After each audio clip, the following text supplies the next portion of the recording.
الحمد لله نحمده ونستعينه ونستغفره ونؤمن به ونتوكل عليه ونعوذ بالله من شرور أنفسنا ومن سيئات أعمالنا من يهده الله فلا مضل له ومن يضلل فلا هادي له واشهد ان لا اله الا الله وحده لا شريك له واشهد ان محمدا عبده ورسوله اما بعد فان احسن الكلام كلام الله واحسن الهدي هدي محمد صلى الله عليه وسلم وشر الامور محدثاتها وكل محدثة بدعة وكل بدعة ضلالة وكل ضلالة في النار. قال الله تبارك وتعالى في القرآن المجيد: أعوذ بالله السميع العليم من الشيطان الرجيم. بسم الله الرحمن الرحيم. وَلَقَدْ كَتَبْنَا فِي الزَّبُورِ مِنْ بَعْدِ الذِّكْرِ أَنَّ الْأَرْضَ يَرِثُهَا عِبَادِيَ الصَّالِحُونَ إِنَّ فِي هَذَا لَبَلَاغًا لِقَوْمٍ عَابِدِينَ وَمَا أَرْسَلْنَاكَ إِلَّا رَحْمَةً لِلْعَالَمِينَ. قُلْ إِنَّمَا يُوحَى إِلَيَّ أَنَّمَا إِلَٰهُكُمْ إِلَٰهٌ وَاحِدٌ فهل أنتم مسلمون. اللهم صل على محمد وعلى آل محمد كما صليت على إبراهيم وعلى آل إبراهيم إنك حميد مجيد.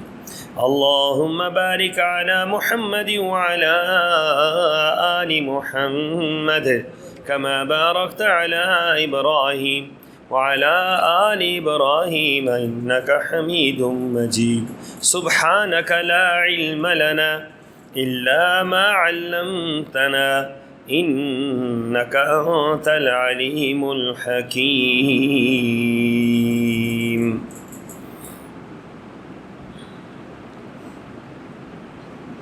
اور زبور میں ہم نے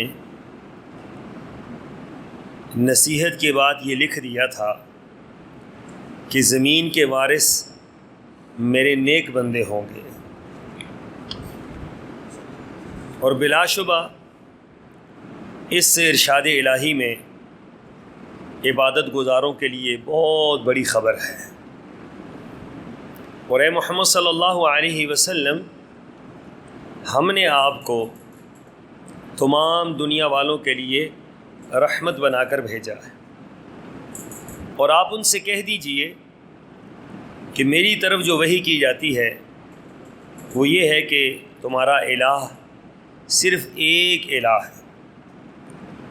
پھر کیا تم سر تسلیم خم کرتے ہو؟ آیت نمبر 105 سے لے کر 108 سورہ الانبیاء. معزز سامعین گرامی، نبی کریم صلی اللہ علیہ وسلم کی ذات بابرکات کے متعلق آپ کے نام اور آپ کے صفاتی نام ان کے متعلق چند گزارشات کی تھی. آج کا خطبہ جمعہ بھی آپ علیہ الصلاۃ والسلام کی صفات کے متعلق جو اللہ تعالیٰ نے آپ کو صفات کاملہ دے کر بھیجا، جن صفات کی بنیاد پر آپ علیہ الصلاۃ والسلام پوری دنیا میں اس وقت سے لے کر آج تک اور آج سے لے کر قیامت تک آپ سب سے عظیم ترین انسان بن کر ابھرے. دنیا میں آپ سے پہلے آپ کے بعد کوئی انسان ایسا نہیں گزرا کہ جس کے اندر یہ صفات پائی جاتی ہے. جو صفات آپ کے اندر تھی وہ آپ ہی کا حصہ تھی، اور ان صفات کے نتیجے میں عربی ہو اجمی ہو، گورا ہو کالا ہو، ادنا ہو اعلیٰ ہو، کوئی بھی ہو وہ آپ کے دامن رحمت سے وابستہ ہو۔ اور ان صفات میں سے ایک صفت جو تمام صفات پر غالب تھی اس کا قرآن پاک نے ذکر کیا۔ ان آیات مبارکہ کے اندر اللہ نے فرمایا وما ارسلناک الا رحمۃ للعالمین، کہ آپ علیہ الصلوۃ والسلام کو ہم نے پوری کائنات کے لیے رحمت بنا کر بھیجا۔ یہ جو آپ کی صفت رحمت ہے اور پوری کائنات کے لیے ہے، یہ بہت اہمیت کی حامل ہے۔ دنیا شاید یہ بات سمجھتی ہے کہ اسلام جہاد کی وجہ سے، تلوار کی وجہ سے، زبردستی زور کے ساتھ پھیلا ہے، جبکہ تاریخ یہ بات بتلاتی ہے کہ تلوار کے زور پر کبھی کوئی چیز اس انداز سے نہیں پھیلتی جس طرح اسلام پھیلا ہے۔ مجھے بتلائیے نا کہ حضرت بلال حبشی کے سامنے کون سی تلوار تھی کہ وہ سرور کونین صلی اللہ علیہ وسلم کی دامن رحمت سے وابستہ ہوئے تو دنیا کی ہر تکلیف اٹھانی گوارا کی، لیکن آپ کا دامن نہیں چھوڑا۔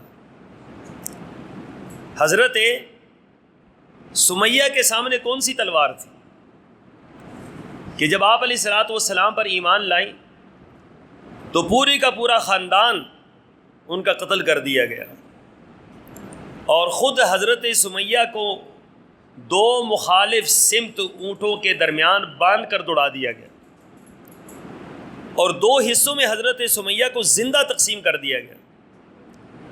تو حضرت سمیہ کے سامنے کون سی تلوار تھی؟ حضرت زنیرہ جن کی آنکھیں نکال دی گئیں، اور آنکھیں نکالتے ہوئے اگلوں نے کہا تھا کہ تمہیں ان آنکھوں کے نکلنے کا کوئی افسوس ہو رہا ہے، تو زنیرہ کے ایک ہی الفاظ تھے، انہوں نے فرمایا کہ واللہ مجھے ان آنکھوں کے جانے کا کوئی ڈر نہیں ہے، کوئی مجھے دکھ نہیں ہے، افسوس نہیں ہے، ایک افسوس ہے۔ کہا وہ کیا ہے؟ کہا وہ یہ ہے کہ ان آنکھوں سے میں محمد رسول اللہ کا دیدار کیا کرتا تھا، تو بس یہ آنکھیں میری جو چلی گئی ہیں، ایک افسوس ہے کہ اب آپ کا چہرہ مبارک نہیں دیکھ پاؤں۔ تو کون سی تلوار یہاں چلی تھی؟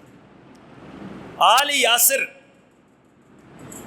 رسول اللہ صلی اللہ علیہ وسلم پاس سے گزرے تو آپ نے دیکھا ان کو باندھا گیا، چلچلاتی ہوئی دھوپ کے اوپر پھینک دیا گیا، اور سارے کے سارے تڑپ رہے اور مشرکین کہہ کے لگا رہے، یہ تڑپ رہے اور مشرکین کہہ کے لگا رہے۔ تو رسول اللہ صلی اللہ علیہ وسلم نے آل یاسر کو مخاطب ہو کر فرمایا تھا، اے آل یاسر صبر کرو، ان موعدکم الجنہ، اللہ کا وعدہ ہے کہ اللہ اس صبر کے بدلے میں تمہیں جنت عطا کرے گا۔ تو یہاں کون سی تلوار چلی تھی؟ تو جو لوگ یہ بات کہتے ہیں کہ اسلام تلوار کے زور پر پھیلا ہے، وہ شاید اسلام کا مطالعہ نہیں کر پائے۔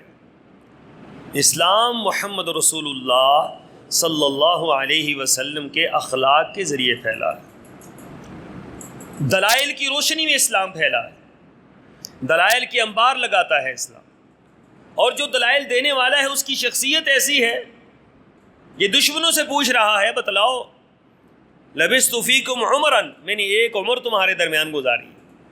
عمر سے مراد 40 سالہ دور ہے، اور 40 سال بندہ اپنے خاندان میں گزارے تو کوئی بندہ قوم سے سرٹیفکیٹ نہیں لے سکتا ہے، لیکن آپ فرما رہے ہیں لبثت فیکم عمرا، میں نے تم میں ایک لمبی عمر گزاری ہے، تو تم نے مجھے کیسا پایا؟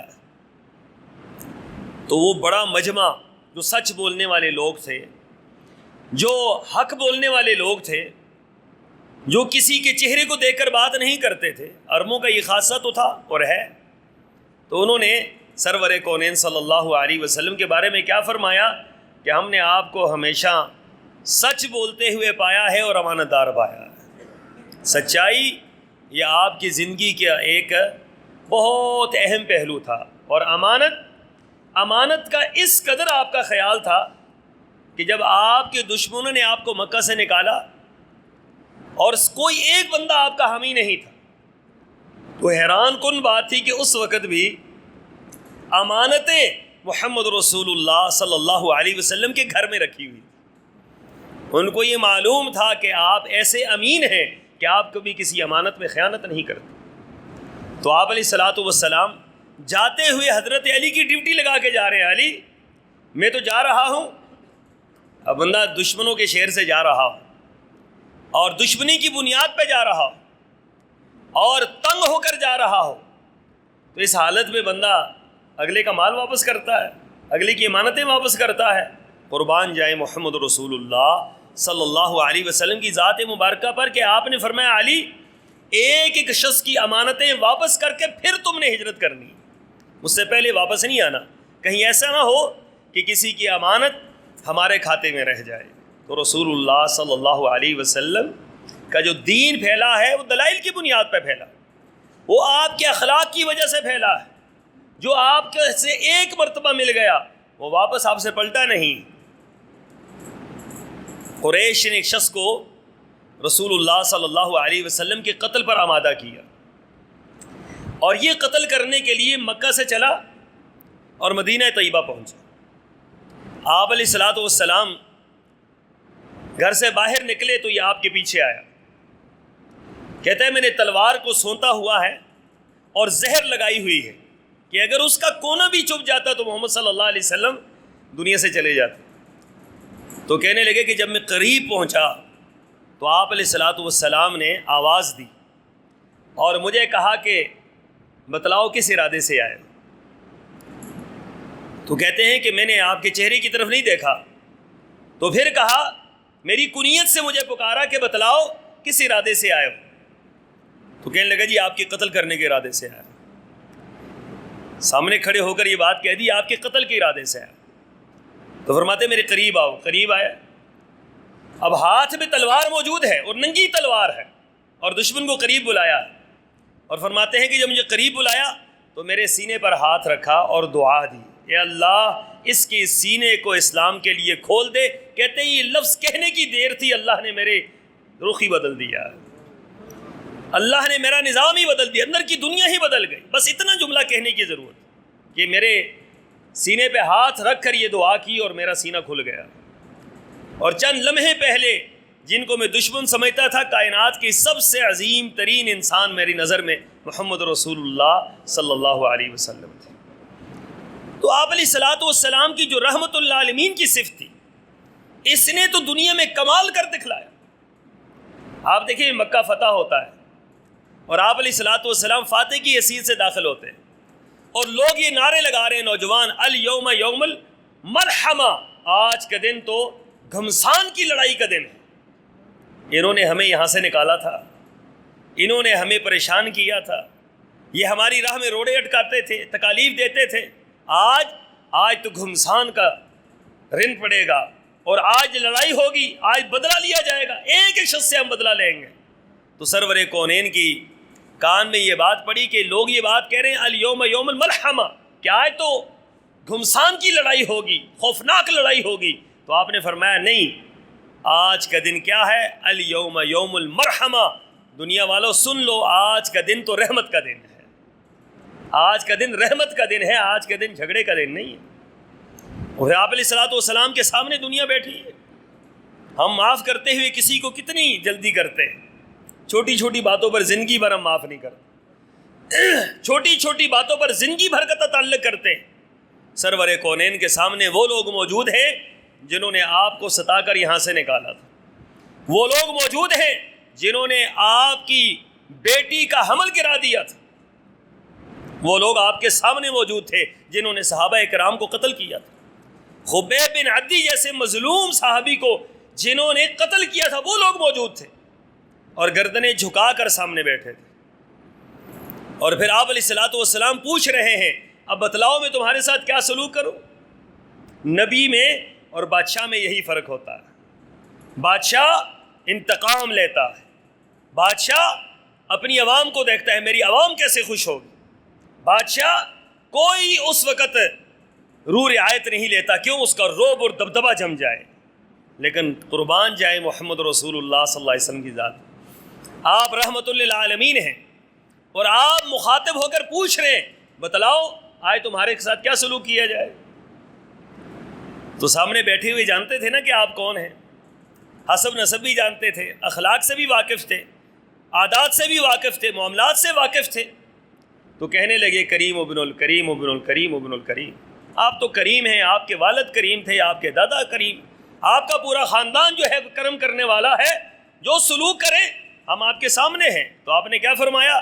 آپ نے فرمایا لا تثریب علیکم الیوم, لو دنیا والو سن لو, آج کے دن تمہارے لیے کوئی انتقام نہیں لیا جائے گا, جاؤ میں تمہیں اسی طریقے سے معاف کرتا ہوں جس طریقے سے حضرت یوسف نے اپنے بھائیوں کو معاف کیا تھا.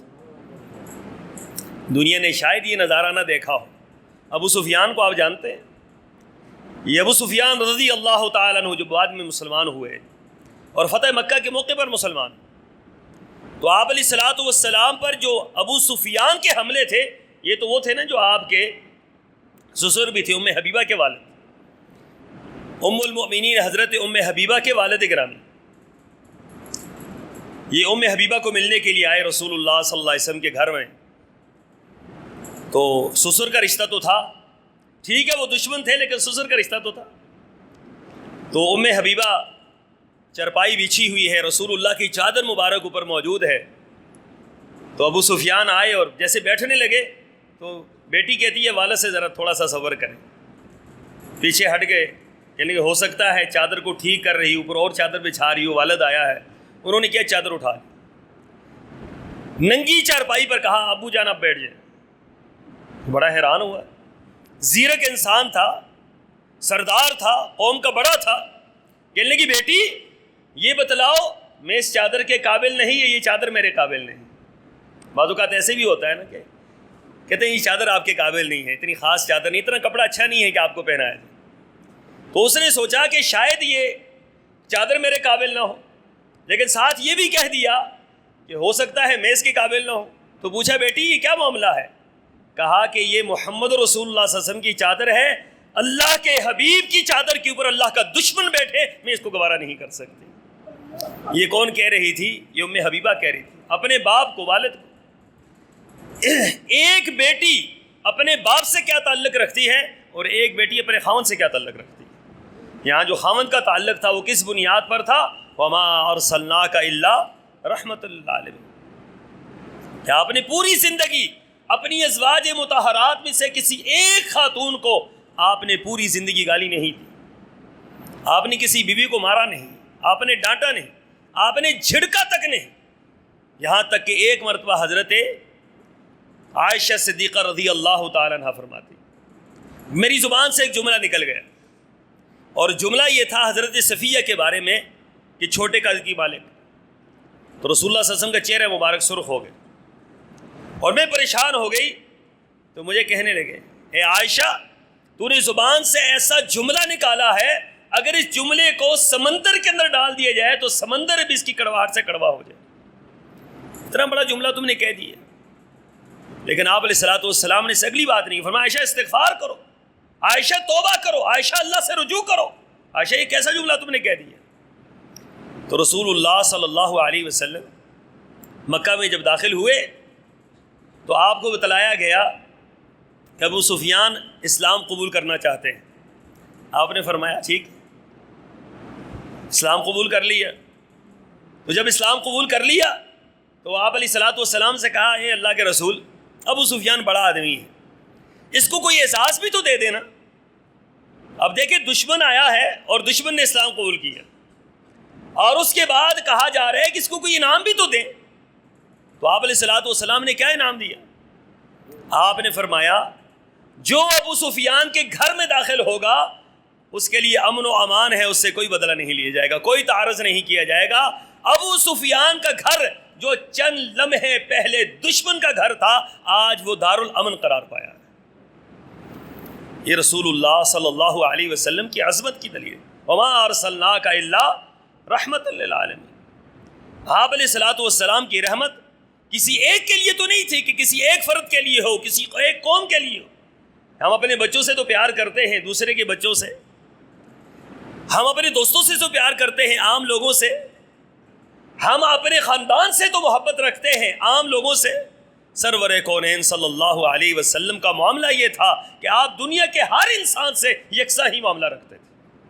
آپ کی رحمت انسانوں کے لیے بھی ایسی، آپ کی رحمت جانوروں کے لیے بھی ایسی، جمادات کے لیے بھی ایسی، نباتات کے لیے بھی ایسی، مسلمانوں کے لیے بھی ایسی، یہاں تک کہ مشرکوں اور کافروں کے لیے بھی ایسی رحمت تھی جس طریقے سے عام مسلمانوں کے ساتھ۔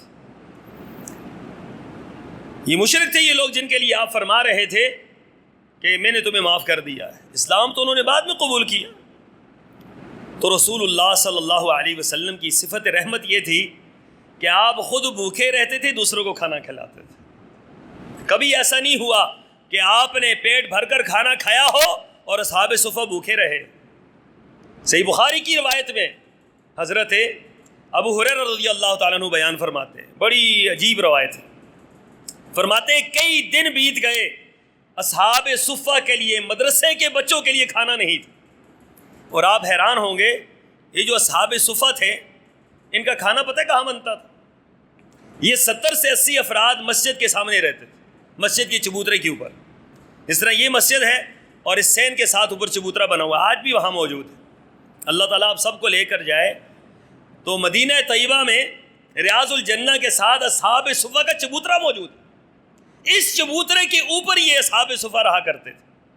اور آپ کی اطلاع کے لیے عرض ہے کہ ان کا کھانا محمد رسول اللہ کے گھر پکتا تھا صلی اللہ علیہ وسلم، آپ کے ازواج مطہرات کا کھانا پکتا تھا۔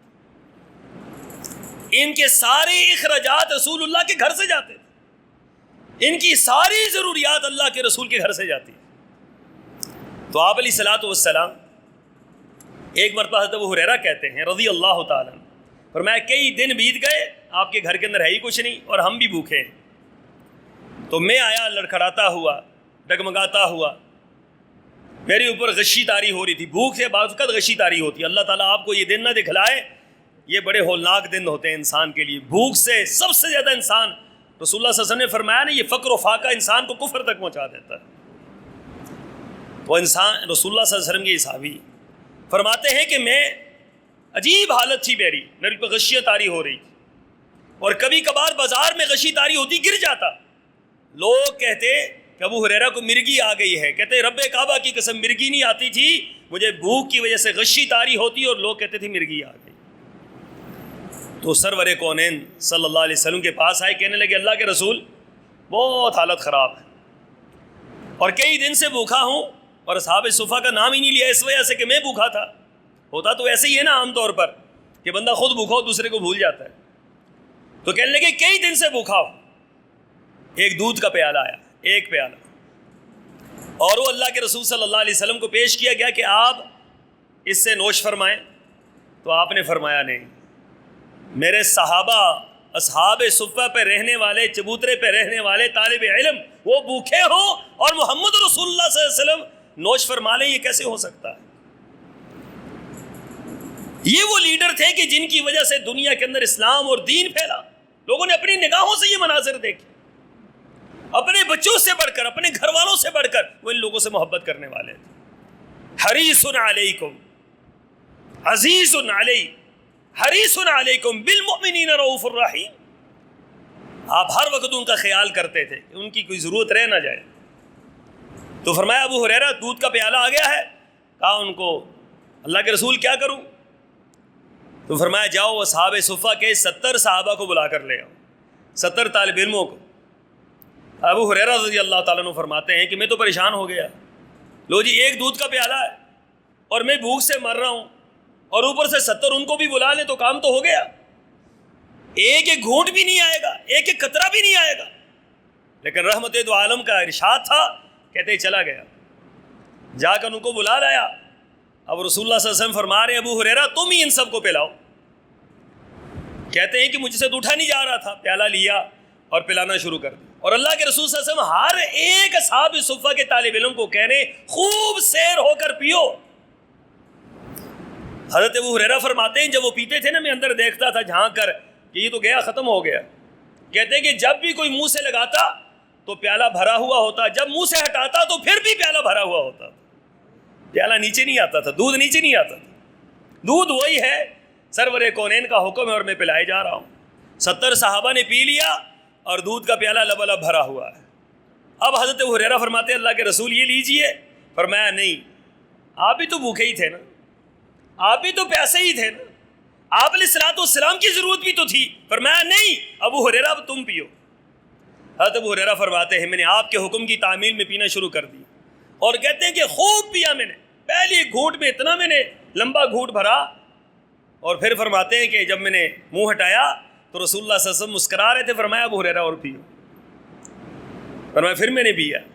تیسری مرتبہ ابو ہریرہ اور پیو. کہنے لگے میں نے پھر پیا، پھر میرا پیٹ بھر گیا. تو میں نے کہا اللہ کے رسول صلی اللہ علیہ وسلم اب گنجائش موجود نہیں ہے. پھر آقا نے لیا اور 70 صحابہ کو پلانے کے بعد، ابو ہریرہ کو پلانے کے بعد، سرور کونین نے دودھ کا پیالہ لیا اور پھر آپ نے خود نوش فرمایا. وما ارسلناک الا رحمۃ للعالمین. کون ہے دنیا کے اندر یہ مثال پیش کر سکتا ہے؟ کون ان ضرورتوں کو دیکھتا ہے کہ ان کی کیا ضرورت ہے دیوانوں کی؟ کون ان چیزوں کو دیکھتا ہے کہ دوسرا مر رہا ہے یا نہیں مر رہا؟ لوگ کہتے ہیں آج کے دور فی زمانہ یہ کہا جاتا ہے ہمارا پیٹ بھر جائے دوسرے جائیں بھاڑ، ہمارے بچے کھائیں دوسرے کے بچے مر جائیں، ہماری ضرورتیں پوری ہوں دوسروں کی ضرورتیں خاک میں مل جائیں. لیکن سرور کونین صلی اللہ علیہ وسلم پر قربان جائیں کہ آپ نے ہر لمحے یہ درس دیا نہیں، اپنے آپ پر دوسروں کو ترجیح دی. اور صحابہ کرام نے یہ کر کے دکھلایا.